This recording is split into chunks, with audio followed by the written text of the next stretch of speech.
नमस्कार दोस्तों, स्वागत है आप सभी का केआर क्लासेस के इस ऑनलाइन प्लेटफॉर्म पर। देखिए दोस्त, इससे पहले हमने स्वरों के बारे में समझने की कोशिश करी। आज हम व्यंजन की तरफ जो है आगे बढ़ते हैं कि आखिर जो ये व्यंजन है होते क्या है और किस प्रकार से जो व्यंजन होते हैं वो वर्णमाला में उनकी क्या भूमिका है, उस सब चीज़ों को जो है हम यहाँ पर डिस्कस करने वाले हैं। अब देख लेते हैं, जो हम जानते हैं कि जो व्यंजन होते हैं वो कहीं ना कहीं हलंत के रूप में लिखे जाते हैं। वो किस में लिखे जाते हैं? हलंत के रूप में लिखे जाते हैं। कोई भी व्यंजन होता है वो बिना स्वर के जो है उच्चारित नहीं होता है। क्लियर है? तो स्वरों की सहायता से बनने वाले जो वर्ण होते हैं उनको भी एक प्रकार से क्या कह सकते हैं? व्यंजन कह सकते हैं। होता क्या है, जिन ध्वनियों के उच्चारण में वायु रुकावट के साथ या घर्षण के साथ मुंह से बाहर निकलती है उसे क्या कहते हैं? व्यंजन कहते हैं। रुकावट या घर्षण, यहां पर ध्यान दीजिए, रुकावट या घर्षण के साथ जब ध्वनि हवा जो है मुख से जो है ध्वनि बाहर निकलती है तो उसे क्या कहते हैं? व्यंजन कहते हैं। ये तो व्यंजन का सिंपल सा मतलब हो चुका है। ठीक है, अब हम समझते हैं कि जो इससे पहले स्वरों का वर्गीकरण समझा, अब समझते हैं व्यंजनों को किस प्रकार से जो है वर्गीकृत किया गया है। अब व्यंजनों को किस आधार पर वर्गीकृत किया गया है? व्यंजनों को मुख्यतः उनके उच्चारण स्थान, ठीक है, किस किस आधार पर? उच्चारण स्थान और प्रयत्न के आधार पर। किस आधार पर? उच्चारण स्थान और प्रयत्न के आधार पर व्यंजनों को क्या है? वर्गीकृत किया गया है। जिसमें पहला टाइप्स है, ठीक है, जो पहला है किस प्रकार से? उच्चारण स्थान के आधार पर व्यंजनों का वर्गीकरण। किसके? उच्चारण स्थान के आधार पर। देखिए, जो ये हिंदी है, हिंदी अपने आप में बहुत साइंटिफिक लैंग्वेज है। साइंटिफिक लैंग्वेज क्यों है? क्योंकि यहां पर कोई भी ध्वनि होती है उसका पर्टिकुलर एक उच्चारण स्थान होता है। कोई भी वर्ण है उसका जो उच्चारण करने का जो पर्टिकुलर क्या है? एक स्थान है। तो इसीलिए पहले क्या होती है? पहले जो साउंड होती है, जो ध्वनि होती है, वो कहां से निकलती है? कंठ से निकलती है। कोई भी जब शब्द निकालते हैं तो कहां से निकलती है? कंठ से निकलती है। तो इसी प्रकार से व्यंजनों में जो क वर्ग के जो हैं, क वर्ग के जो हैं, वो उनकी जो साउंड होती है, कहते हैं अकूह विसर्जन्यानाम कंठा। ठीक है, तो ये क से जो ध्वनि निकलती है, क वर्ग के जितने भी वर्ण है क वर्ग से, तो उनकी जो ध्वनि होती है कहां से होती है? कंठ से होती है। और इसके साथ ह की जो ध्वनि होती है वो भी किससे होती है? कंठ से होती है। क्लियर है? अब समझते हैं तालव्य। कंठ के बाद कहां पर आते हैं? आपके तालु पर आते हैं। ठीक है, कंठ से जैसे जो है ऊपर की तरफ चलते हैं तो कहां पर पहुंचते हैं? तालु पर। तो तालव्य, ठीक है, तालव्य। तालु से जो है च वर्ग के जितने भी वर्ण हैं वो क्या है? च छ ज झ या, ये सब कहां से निकलते हैं? इनका जो उच्चारण स्थान है का क्या है? तालु है। क्या है? तालु है। उसी प्रकार से या और स, ठीक है, या और श, ठीक है, या और श, इसका उच्चारण स्थान क्या है? तालव्य। क्या है? तालु। तो ये वाला श कौन सा है? तालव्य स है। इसमें बिल्कुल भी कंफ्यूज नहीं होना है। ये वाला जो स है ये कौन सा स है? तालव्य स। ठीक है, तालव्य के बाद क्या आता है? मूर्धन्य। मूर्धन्य का मतलब होता है जब हमारी जीभ क्या होती है? मुड़ी हुई होती है। जैसे ट ठ ड ढ, आप जो है इसको प्रैक्टिकल करके भी समझ सकते हैं। मूर्धा, जब हमारी जीभ क्या होती है? मुड़ी हुई होती है। मुड़ी हुई होती है और वो जो है तालु को क्या करती है? टच करती है। जैसे ट ठ ड ढ, ठीक है, और इसमें र और श, ठीक है, र और श, र और श, ये क्या है? मूर्धन्य व्यंजन है। क्या है? मूर्धन्य। ट वर्ग मूर्धन्य, ठीक है, ट वर्ग क्या है? मूर्धन्य व्यंजन है। अब देखते हैं दंत्या। दंत्या कौन कौन से होंगे? दंत्या होंगे आपके त थ द ध न, ठीक है, जहां पर जिनके उच्चारण में क्या हो रहा है? जो हमारे जो जीवा है वो ऊपर वाले दांतों को क्या कर रही है? टच कर रही है। आप उच्चारण करके देखिए, त थ द ध, इसके बिना आप इनको जो है उच्चारित भी नहीं कर सकते। तो आप कल्पना कर सकते हो हिंदी जो है कितनी वैज्ञानिक भाषा है और किस प्रकार से जो है इसको डिजाइन किया गया है। तो दंत्य में क्या होंगे? त हो गया, थ हो गया, द हो गया, ध हो गया, न हो गया, और इसमें याद रखिए ल और स, ठीक है, ल और स, ये क्या है? दंत्य स है और ये मूर्धन्य स है और ये तालव्य स है। इस प्रकार से आप जो है इसको याद कर सकते हो और याद कर सकते हो, ठीक है। अकूह विसर्जन्यानाम कंठ, इचु यसानाम तालु, ऋतु रसाणाम मूर्धा। ये संस्कृत में जो है ये क्या है, इनके बनाए हुए फॉर्मूले हैं, ठीक है। यहां से भी आप याद कर सकते हो, बाद बाकी इसमें उतनी फॉर्मूलों की आवश्यकता नहीं है, ठीक है। अब देख लेते हैं ओष्टिया, ठीक है। ओष्टिया ये भी काफी इंपॉर्टेंट है। ओष्टिया ओठों से, जैसे जैसे कंठ से तालु की तरफ बढ़े, तालु से मूर्धा की तरफ बढ़े, मूर्धा से दंत की तरफ बढ़े, और दंत से किसकी तरफ, ओष्ठ की तरफ आए, ठीक है। तो ओष्टिया में क्या आते हैं, प, फ, ब, भ, म। ऐसे वर्ण जिनका उच्चारण हम बिना ओठों की सहायता से नहीं कर सकते हैं, वो क्या है, ओष्टिया है। कैसे, प, आप प का उच्चारण करके देखिए, प, फ, ब, भ, म। तो बिना ओठों को हिलाए हुए, या ओठ जब तक जो है आपके ओठ जब तक जो है इनका उच्चारण नहीं करेंगे, तब तक आप इनका उच्चारण नहीं कर पाओगे। इसी में आता है दंतोष्ठ, ठीक है। दंत ओष्ठ दो शब्दों से मिलकर बना हुआ है, दांत प्लस ओष्ठ, मतलब जिनका उच्चारण दांतों से भी होता है और ओठों से भी होता है। ओठ कौन से वाले, निचले ओठ और ऊपरी दांत, ठीक है। तो ऊपरी दांत है और निचले ओठों से जिन वर्णों का उच्चारण होता है, उनको क्या कहते हैं, दंतोष्ठ कहते हैं। तो दो वर्ण है, कौन कौन से है, एक है वा और एक है फ। वा और फ आप उच्चारण करके देख लीजिए, वा और फ, ये क्या है, दंतोष्ठ है, ठीक है। इसी में वर्तस्य व्यंजन होते हैं।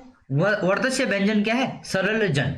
याद कैसे रखता है, स, र, ल, ज, न, ठीक है। सरल जन ये क्या है, वर्तस्य व्यंजन है। क्या व्यंजन है, वर्तस्य व्यंजन। तो ये जरूर याद रखिए, यहां से डायरेक्ट प्रश्न बनता है कि कौन सा वर्ण का उच्चारण स्थान क्या है, और कौन सा वर्ण जो है किस प्रकार से उच्चारित होता है, कहां से उच्चारित होता है। एक तो दंतोष्ठ याद रखना है, वा और फ, ठीक है। बाद बाकी स याद रखिए, जो स है आपके, इनको जरूर याद रखिए, ठीक है।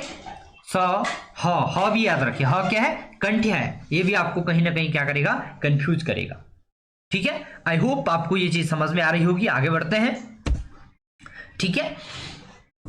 अब देखिए यहां पर प्रयत्न के आधार पर जब हम बांटते हैं, प्रयत्न के आधार पर जब हम बांटते हैं, ठीक है। प्रयत्न के आधार पर जब हम व्यंजनों को बांटते हैं, तो व्यंजन कितने प्रकार के होते हैं, तीन प्रकार से जो है इनको हम बांटते हैं। पहला है इसी में स्वर तंत्र में कंपन के आधार पर।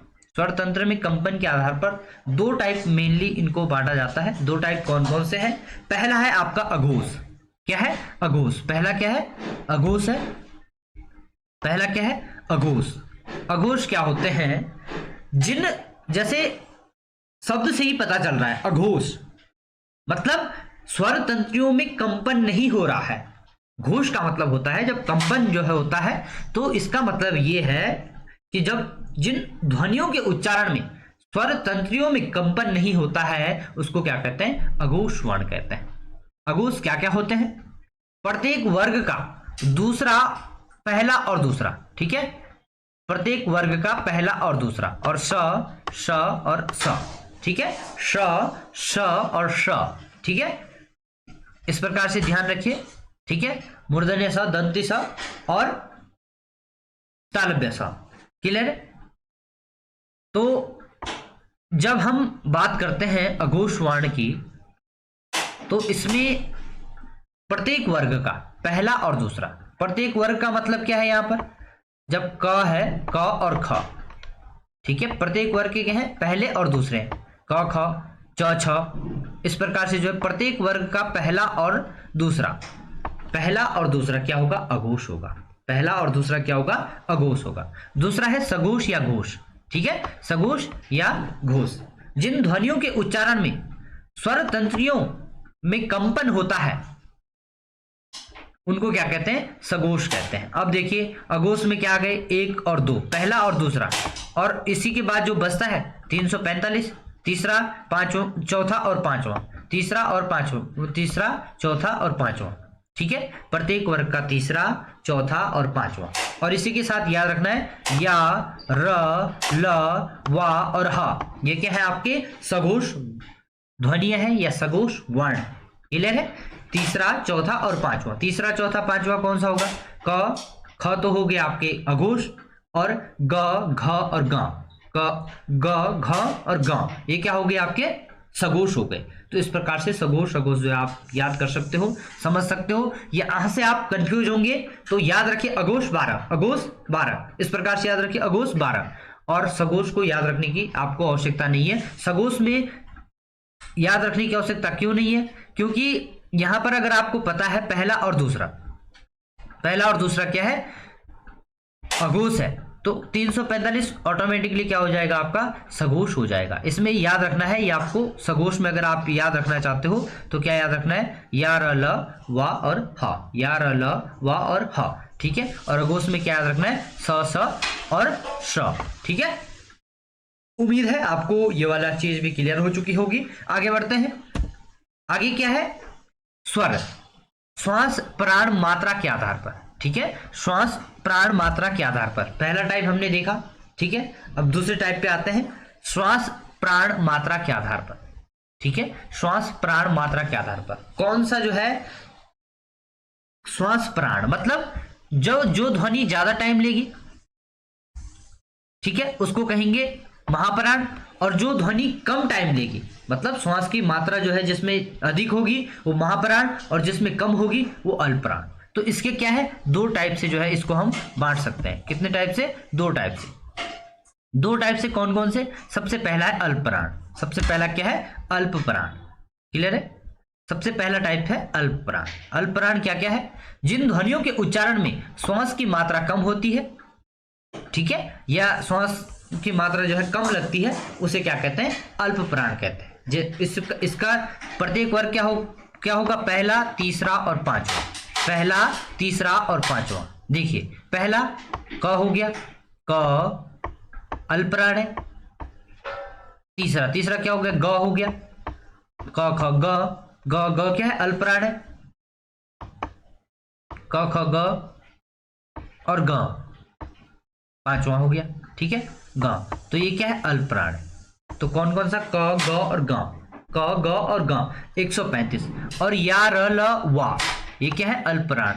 इनको जब हम उच्चारित कर रहे हैं तो जो श्वास की जो मात्रा है वो क्या हो रही है? कम यूज हो रही है, कम लग रही है। यही कारण है कि प्रत्येक वर्ग का जो पहला, तीसरा और पांचवा प्लस या र ल और वा, ये सभी स्वर क्या है? अल्पप्राण। क्लियर है? आगे बढ़ते हैं। थोड़ा सा जो है महाप्राण। अब बात करते हैं महाप्राण की।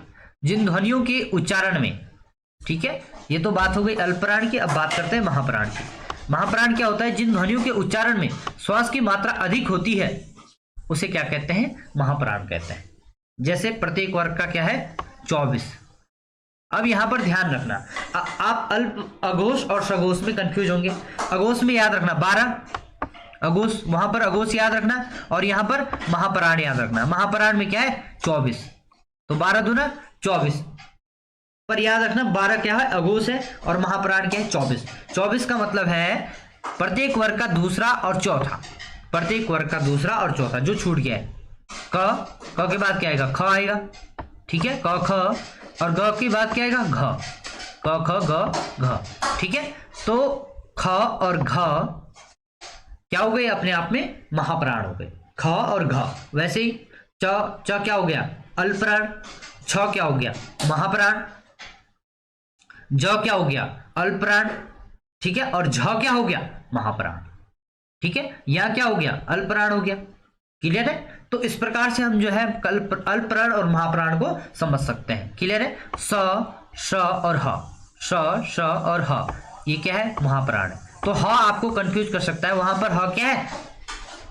अघोष है और यहां पर क्या है? महाप्राण है। तो कंफ्यूज नहीं होना है। ये सब चीजें जो है कहीं ना कहीं एक दो बार अगर आप प्रैक्टिस करोगे तो ये चीजें जो है आपकी क्लियर हो जाएंगी। चलो आगे बढ़ते हैं, ठीक है। अब ये वाला जो है टॉपिक कहीं ना कहीं आपको ज्यादा लंबे समय तक याद रखना है। यहां से हर बार जो है प्रश्न बनते हैं। वर्णमाला बहुत इंपॉर्टेंट है।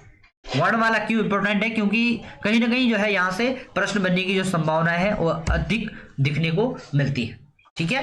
तो जीव के तीसरा टाइप क्या है? जीव द्वारा श्वास के अवरोध के आधार पर, ठीक है, जीभ द्वारा श्वास के अवरोध के आधार पर जो व्यंजन है उनको किस प्रकार से जो है डिवाइड किया गया है, कौन कौन से पार्ट में बांटा गया है, उन सब चीजों को हम देख रहे हैं। सबसे पहले बात करते हैं स्पर्श व्यंजन की। किसकी बात करते हैं? स्पर्श व्यंजन। स्पर्श व्यंजन क्या होता है? जिन व्यंजनों के उच्चारण में जीभ जो है मुंह के विभिन्न भागों को क्या करती है? स्पर्श करती है। ठीक है, क्या कर रही है? विभिन्न भागों को क्या कर रही है? स्पर्श कर रही है। उसे क्या कहते हैं? आपके स्पर्श व्यंजन कहते हैं। क, ट, त और प। ठीक है, इसमें च वर्ग नहीं आएगा। इसमें क्या आएगा? च वर्ग आपका नहीं आएगा। कौन सा नहीं आएगा? च वर्ग नहीं आएगा। ठीक है, तो स्पर्श व्यंजन क्या होता है? क, च, ट, च नहीं है। क, ट, त, प वर्ग जो है प्रथम 4 वर्ण, इसके प्रथम 4 वर्ण। ठीक है, लास्ट वाला भी नहीं। ठीक है, प्रथम 4 वर्ण। तो क्या हो गया? कितने हो गए? 16। 4 चौको 16। ठीक है, 4 चौको 16। तो स्पर्श व्यंजनों की जो संख्या होती है कितनी होती है? 16 होती है। ठीक है, अब समझते हैं नासिकीय व्यंजन। ठीक है, दूसरा टाइप क्या है? नासिकीय व्यंजन। जिन सभी वर्गों के जो पंचाक्षर होते हैं, ग, या, अण, न, म, ठीक है, जिनका उच्चारण क्या है? नासिक, नाक और मुंह दोनों से हो रहा है। ठीक है, इनको क्या कहते हैं? नासिकीय व्यंजन कहते हैं। सभी वर्ग के जो पंचम अक्षर होते हैं, ग, या, अण, न और म, ये क्या है? आपके नासिकीय व्यंजन। क्या है? नासिकीय व्यंजन। अब स्पर्श संघर्षी, इसी में स्पर्श व्यंजन हो गया। इसमें च वर्ग वाला नहीं आया था आपका। लेकिन जो स्पर्श संघर्षी है, जिन वर्णों के उच्चारण में वायु स्पर्श के बाद घर्षण के साथ बाहर निकले। ठीक है, स्पर्श भी कर रही है जीवा वायु, और घर्षण के साथ जो है वायु क्या निकल रही है? बाहर निकल रही है। तो उसे क्या कहते हैं? स्पर्श संघर्षी व्यंजन कहते हैं। स्पर्श संघर्षी जो व्यंजन होते हैं, च वर्ग इसमें आते हैं। जैसे आप उच्चारण करके देखिए, च, छ, ज, झ। तो कहीं ना कहीं क्या है? वायु स्पर्श करके जो है घर्षण के साथ बाहर निकल रही है। ठीक है, तो इसको क्या कहते हैं? स्पर्श संघर्षी व्यंजन कहते हैं। क्या कहते हैं? स्पर्श संघर्षी व्यंजन। क्लियर है? उम्मीद है आपको ये सारी चीजें जो है समझ में आ रही होंगी। ठीक है, अब बात करते हैं अंतस्थ व्यंजन की। किसकी बात करते हैं? अंतस्थ व्यंजन। ठीक है, अंतस्थ व्यंजन जो आपकी पारंपरिक वर्णमाला में स्वर और व्यंजनों के मध्य में स्थित थे। ठीक है, जो पहले पुरानी जो वर्णमाला थी, तो ये क्या थे? स्वर और व्यंजनों के बीच में स्थित थे। ठीक है, तो कहीं ना कहीं इनमें स्वरों के गुण भी दिखते हैं और व्यंजनों के गुण, कुछ गुण दिखते हैं। ठीक है, तो अंतस्थ व्यंजन में क्या क्या आएगा? या, र, ल और वा। क्या क्या है? या, र, ल और वा। तो अंतस्थ व्यंजनों की संख्या कितनी होती है? 4 होती है। ठीक है, या, र, ल और वा। ठीक है, तो अंतस्थ व्यंजन क्या हो गए? या, र, ल, वा। याद रखना है, बहुत जरूरी है, बहुत इंपॉर्टेंट टॉपिक है। क्लियर है? संघर्षी ऊष्मीय व्यंजन। ठीक है, संघर्ष या ऊष्मीय व्यंजन। संघर्षी ऊष्मीय व्यंजन, जिन व्यंजनों के उच्चारण में वायु घर्षण के साथ जो है बाहर निकलती है। ठीक है, जिन व्यंजनों के उच्चारण में वायु घर्षण के साथ बाहर निकलती है। देखिए अंतर, देखिए स्पर्श संघर्षी व्यंजन और संघर्षी व्यंजन में अंतर देखिए। स्पर्श संघर्षी व्यंजन में क्या कर रहा है? वायु स्पर्श के बाद, ठीक है, जीवा क्या करेगी? पहले मुंह के किसी पार्ट को स्पर्श करेगी और फिर वायु जो है घर्षण के साथ बाहर निकलेगी। लेकिन यहां पर वो उस प्रकार से नहीं है। जिन व्यंजनों के उच्चारण में, जो संघर्षी व्यंजन है उसमें व्यंजन जिनको कहते हैं, ठीक है, जिन व्यंजनों के उच्चारण में वायु घर्षण के साथ क्या निकलती है? संघर्ष के साथ। ठीक है, संघर्ष के साथ बाहर निकलती है। जैसे श, श, श और ह, श, श, श और ह। तो कहीं ना कहीं क्या है? संघर्ष के साथ वायु बाहर निकल रही है, तो उसको क्या कहते हैं? संघर्षी या उसमें व्यंजन कहते हैं। श, श, श और ह। कितने हैं? 4 है। कितने हैं? 4। अब बात करते हैं उच्छिप्त और ताड़न जात। ठीक है, उच्छिप्त कहिए या फिर ताड़न जात कहिए। ठीक है, आपकी मर्जी है, उच्छिप्त कहिए, ताड़न जात कहिए। अगर उच्छिप्त आएगा फिर तो सरलता से बता देंगे, लेकिन अगर यही प्रश्न जो है पेपर वाला आपसे पूछ लेता है ताड़न जात, तो कहीं ना कहीं जो है अच्छे होंगे, कंफ्यूजन होना शुरू हो जाएगा। ठीक है, तो उच्छिप्त और ताड़न जात, जिन व्यंजनों के उच्चारण में जीवा में ऊपर उठकर, ठीक है, जीवा क्या है? ऊपर उठकर मूर्धा को स्पर्श करती है। ठीक है, मूर्धा आपको पहले ही बता दिया है, मूर्धा क्या होती है? जब जीभ मुड़कर जो है तालु को स्पर्श करती है, ठीक है, पीछे वाले, तो उसको क्या कहते हैं, मूर्धा। मूर्धा को स्पर्श करके तुरंत नीचे गिरती है, जैसे ड ढ ड ढ ड ढ।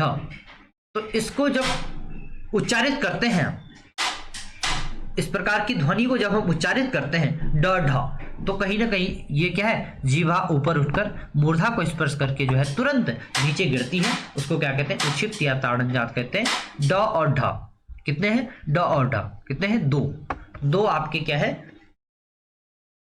ड और ढ। इसके बाद बात करते हैं संयुक्त व्यंजन की।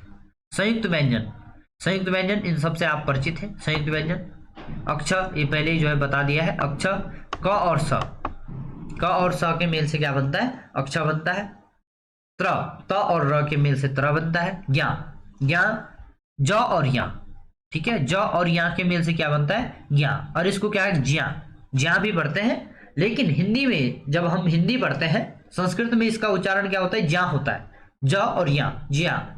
और लेकिन जब हम हिंदी में पढ़ते हैं तो इसका उच्चारण क्या हो जाता है, ज्ञा हो जाता है, ज्ञा। क्लियर है। और स, स्र, माफ करिए श्र।